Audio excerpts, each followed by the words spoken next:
আজ জানবো পুষ্পা মুভির সাথে সম্পৃক্ত এমন কিছু ইন্টারেস্টিং অজানা তথ্য যা আপনাকে সত্যি অবাক করবে। নাম্বার 1, পরিচালক সুকুমার পুষ্পা নিয়ে মুভি নয়, প্রথম একটি ওয়েব সিরিজ বানাতে চেয়েছিলেন। কারণ এত দীর্ঘ গল্প এক মুভিতে দেখানো সম্ভব না। কিন্তু তিনি দেখেন এই সময় কেজিএফ, বাহুবলীর মতো ছবিগুলোর পার্ট 1, পার্ট 2 দিয়ে ব্যাপক হিট করে। এরপরে তিনি সিদ্ধান্ত নিলেন যে পুষ্পা মুভি দুটি পার্টে বানাবেন। নাম্বার 2, এদিকে পুষ্পা টুর রান টাইম প্রায় 3 ঘন্টা 21 মিনিট, যা গত 15 বছরের মধ্যে দীর্ঘতম হিন্দি ছবি, যেটির কারণে ছবিটি আলোচনার আলাদা বিষয় হয়ে দাঁড়ায়। মাল্টিপ্লেক্সগুলো আবার এর সঙ্গে যুক্ত হবে বিজ্ঞাপনের সময়, অর্থাৎ ছবিটির সময় হয়ে দাঁড়াবে প্রায় 4 ঘন্টা। নাম্বার 3, পুষ্পা 2 মুভিটি রিলিজের ৪৫ দিন আগেই ১,০০০ কোটি রুপির বেশি ইনকাম করে ফেলেছে, যা এসেছে OTT rights, music rights, satellite rights বিক্রি করে। নাম্বার 4, পুষ্পা 2 মুভির কিসিক গানটিতে ২৪ ঘন্টায় ২৭.১ মিলিয়ন ভিউ পড়ে, যা ২৪ ঘন্টায় সবচেয়ে বেশি ভিউ পড়া তেলুগু গান। নাম্বার 5, সূত্র অনুযায়ী পুষ্পা 2 এর বাজেট ৫০০ কোটি রুপি, বাংলাদেশি মুদ্রায় ৭০০ কোটি টাকা, যা ব্যয়বহুল ভারতীয় চলচ্চিত্রগুলোর মধ্যে একটি।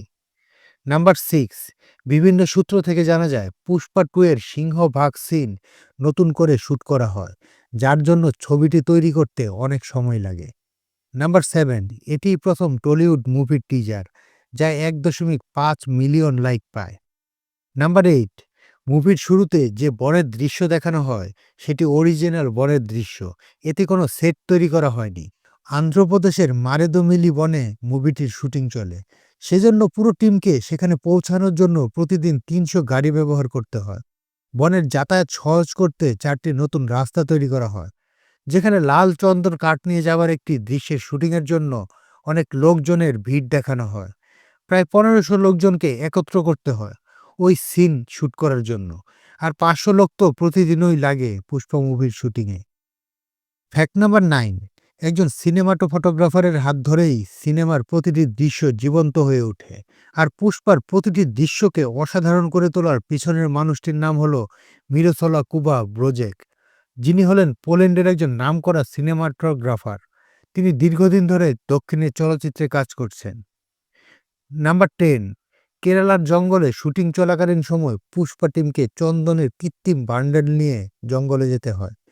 শুটিং শেষ করে ফেরার সময় পুলিশ এটিকে আসল চন্দন কাঠ ভেবে তাদের বাধা দেয়। পরে পুষ্পা টিমকে এটি যে আসল চন্দন কাঠ নয় সেটির ব্যাখ্যা দিয়ে ছাড় পেতে হয়। নাম্বার 11, পুষ্পার প্রথম চয়েস আল্লু অর্জুন ছিলেন না।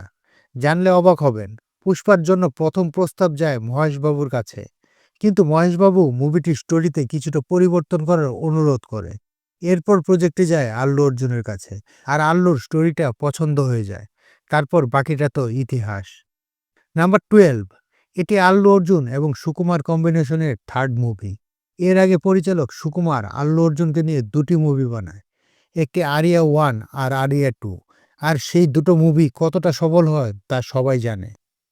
নাম্বার 13, এই মুভির আরেক character IPS officer Bhanwar Singh Shekhawat চরিত্রটির জন্য ফাহাদ ফাসিলের আগে বিজয় সেতুপতিকে প্রস্তাব দেওয়া হয়েছিল, কিন্তু সময় না মেলায় তিনি তা না করে দেন, আর ফাহাদ ফাসিলের অনস্ক্রিন তেলুগু ল্যাঙ্গুয়েজে এটিই প্রথম মুভি।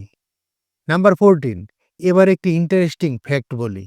পরিচালক সুকুমার চেয়েছিলেন ফাহাদ ফাসিল ও আল্লু অর্জুনের একটি সিনে ফুললি নুড হোক, কিন্তু পরে কমার্শিয়াল রিজনের কথা চিন্তা করে সেমি নুড শট নেওয়া হয়। আর যদি সত্যিই এমন হতো ভাবুন একবার, ছি একই কাণ্ড। নাম্বার 15, পুষ্পা 1 এর ও আবান্তা আইটেম সঙের জন্য সামান্তা ৫ কোটি রুপি চার্জ করেছিলেন, পরে মুক্তির পর যে গানটি সবাইকে তাক লাগিয়ে দেয়। নাম্বার 16, বিভিন্ন প্রতিবেদন থেকে জানা যায় যে পুষ্পা 1 এর জন্য আল্লু অর্জুনের পুষ্পা লুক আনতে প্রায় ২ ঘন্টা মেকআপ নিতে হয়, এবং শুটিংয়ের পর মেকআপ তুলতে প্রায় ৩০ থেকে ৪০ মিনিট সময় লেগে যায়। তো ফ্যাক্টগুলো কেমন লাগলো তা অবশ্যই কমেন্ট করে জানাবেন। ভালো লাগলে একটি লাইক দিবেন, আর এমনই সব ইন্টারেস্টিং ভিডিও পেতে চ্যানেলটিকে অবশ্যই সাবস্ক্রাইব করে রাখবেন। শীঘ্রই হাজির হচ্ছি নতুন ভিডিও নিয়ে। আজকের মতো টাটা।